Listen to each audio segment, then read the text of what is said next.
इस कथा का उल्लेख रामचरितमानस में किया गया है। इस कथा में माता अनुसुईया माता सीता को शिक्षा देते हुए कहती हैं, एक उत्तम स्त्री को हमेशा ही पतिव्रता धर्म का पालन करना चाहिए। एक पुरुष ही स्त्री का आराध्य देवता होता है। वो राजमहल में रहता हो या कुटिया में रहता हो, वो भाग्य विहीन हो अथवा धनहीन ही क्यों ना हो, फिर भी वह पूजनीय है। आगे माता अनुसुईया कहती हैं, जानकी सुख में तो सब साथ देते हैं, परंतु जो दुख में साथ दे वही अर्धांगिनी है।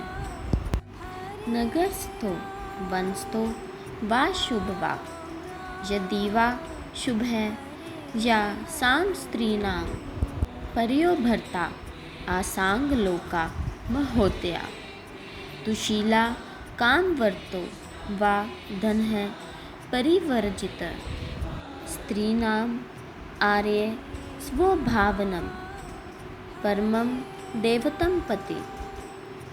अर्थात अपना स्वामी ही स्त्री का आराध्य देवता होता है।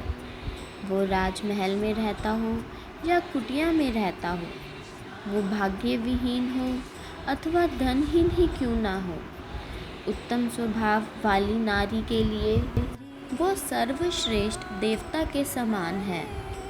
अभी जो तुम्हारे पति ने मेरी शक्ति की इतनी प्रशंसा की है, उसके लिए मैंने कुछ और नहीं किया, केवल मन वचन और तन से अपने पति की एक निष्ठ होकर सेवा की है।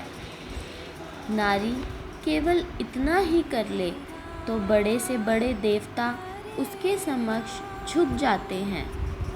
आगे माता अनुसुईया कहती हैं, जानकी देवता कई प्रकार से नारी की परीक्षा करते हैं, कई प्रकार का प्रलोभन भी देते हैं, परंतु जो नारी अपने धर्म पर अडिग रहती है तो देवता तो क्या, सारी सृष्टि का विधान उसके आगे अधीन हो जाता है। मैंने अपने जीवन में यही अनुभव किया है। पति से बड़ा हितकारी मित्र और बंधु कोई नहीं होता। वही नारी को दोनों लोकों में सुख पहुंचाता है। आगे माता अनुसुईया कहती हैं, सीते मैं अपनी दिव्य दृष्टि से देख रही हूँ कि आने वाले समय में नारियां तुम्हारे नाम स्मरण करने से ही पतिव्रत धर्म पालन करने का बल प्राप्त करेंगी। माता अनुसुईया कहती हैं कि जानकी मैं यह केवल तुम्हारे लिए ही नहीं, अपितु पूरे संसार के कल्याण के लिए कह रही हूँ। जिस घर में स्त्री प्रसन्न है उस घर में समृद्धि का आगमन निश्चित है, परंतु जहाँ स्त्री प्रसन्न नहीं है वहाँ चाहे कितनी भी संपत्ति क्यों ना हो, घर में समृद्धि का वास नहीं हो। तो इसलिए यदि पत्नी पतिव्रत का पालन करती है तो पति का भी कर्तव्य बनता है उसे सम्मान देना व प्रसन्न रखना।